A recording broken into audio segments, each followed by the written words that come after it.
Hamınızı təbrik edirəm. Bugün bir şəxs dünyaya gəlməyib. Bugün bir insan dünyaya gəlməyib. Bugün insanlıq dünyaya gəlir. Əziz Peyğəmbərimizə Peyğəmbərlik verilən bir gecədir. Peyğəmbərimizlə bağlı bir gecədir. Kainatın ən üstünü. Göydə adı Əhməd, yerdə adı Muhammed. Elə bir məqama gedib çatıb ki, Məqaməl Məhmud Qur'an-ı Kərimdə qeyd olunub. Çox üstün bir məqam. Elə bir məqam ki, şəfaət eləyəcək bəşəriyyəti, əlindən tutacaq bəşəriyyətin.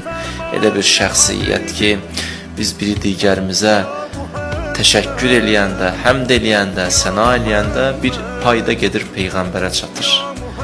Ona görə adı da bəlli, məqamı da bəlli.